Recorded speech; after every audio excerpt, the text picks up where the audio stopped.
Essa semana é impossível não pensar sobre o fato de que o governo Trump aqui nos Estados Unidos completou um ano, né. Eu acho que a gente tem uma sensação de que já faz até mais tempo que a gente está vivenciando aí com o governo Trump 2.0, mas na verdade completou um ano. Então seria interessante pensar um pouco conjuntamente o que a gente pode entender sobre esse período, tanto do ponto de vista doméstico quanto do ponto de vista internacional. E eu acho que eles estão profundamente interligados e eu acho que cada vez mais estarão interligados, né. Fundamentalmente em relação ao que esse governo representa, que é realmente uma reorganização, tanto do poder aqui dentro da sociedade norte-americana, como do papel, ou como é que os Estados Unidos se colocam no mundo de hoje. Em ambos as esferas, o governo Trump veio para sacudir o coreto. Podemos pensar que aqui, do ponto de vista doméstico, talvez seja um governo que mais tem tentado reorganizar a estrutura de poder, o funcionamento do poder, desde os anos 1930.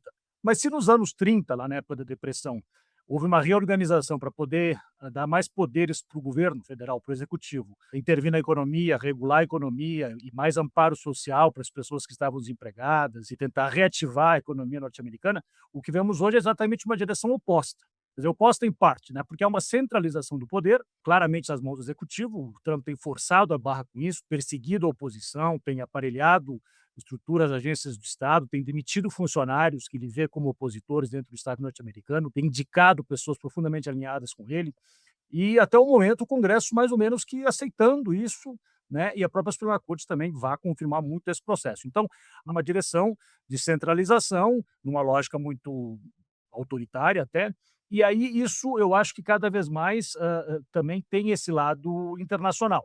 Não só agora com a intervenção militar na Venezuela, como eu acho que as coisas mais interessantes do ponto de vista simbólico, também, claro, essa questão da Groenlândia que se coloca hoje em dia, mas essa proposta dele de criar um Conselho da Paz, que na verdade seria quase que uma ONU paralela. Aí uma ONU quase que na lógica bem do Trump, que é um clube privê, você teria que pagar 1 bilhão para fazer parte, aí você teria esse status de ser um dos grandes países reorganizando, né, a deliberação política no mundo. Uma tentativa de reorganizar o cenário internacional. Nessa lógica, é claro que os Estados Unidos é o grande líder, tem o poder de definir os rumos do mundo de uma maneira muito unilateral, tanto do ponto de vista econômico, com as tarifas, organizar comércio internacional, como agora essa proposta, vamos ver o que vai dar, né, o próprio Brasil foi convidado para participar disso, que seria de fato uma ONU paralela. Como a ONU passou a se ter outras vozes ao longo do seu processo, né, os Estados Unidos se sentiram um pouco como que a ONU tira vantagem dos Estados Unidos, com um pouco a lógica que ele afirmou essa semana, inclusive em relação à OTAN.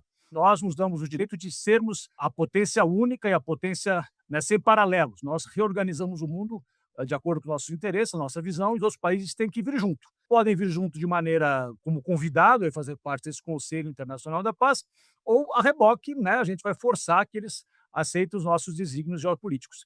Isso vai se aprofundar, e voltando ao ponto doméstico, porque como as coisas aqui também, você começa a ver uma reação ainda um pouco difusa, doméstica, em relação a essa centralização de poder. Por exemplo, vimos aqui protestos em cidades importantes, claro, Minneapolis como um centro agora, mas já tinha passado isso em Los Angeles há um tempo atrás, né, quando essa polícia migratória, digamos assim, que tem se tornado, claro, uma outra expressão dessa centralização do poder, porque é uma grande discussão jurídica que poder ou não teria essa polícia migratória chamada de ICE, de fazer o que está fazendo. Afinal de contas, você tem policiais mascarados nas ruas. Como é que uma democracia pode ter policiais que não têm, né, não assume quem são, claramente porque estão fazendo atos de legalidade questionável. E como uma reação, acho que ainda de novo difusa e que eu acho que tenderá a aumentar, isso, claro, cria, né, esse contexto mais conturbado. O Trump, claramente, ele não tende a ceder nas suas posições, e como o contexto doméstico se tornaria um pouco mais conturbado, ele tenta, claro,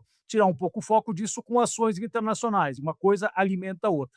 Imagino que as coisas tenderão a se aprofundar nesse próprio ano, agora, o segundo ano de governo que se coloca. Claro, a grande pergunta, para finalizar, é como teremos uma eleição congressual no final desse ano, em novembro de 2026, né, se haveria a possibilidade de, com a perda, né, da maioria no Congresso, na Câmara especialmente, o Trump se enfraquecer.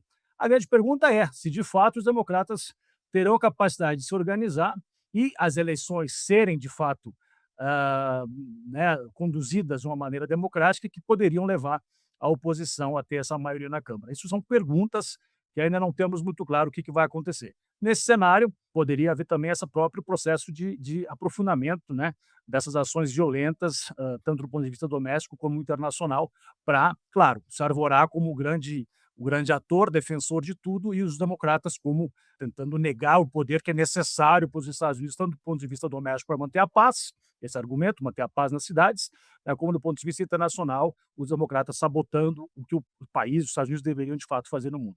Então teremos aí, eu acho que ainda um período bastante conturbado pela frente.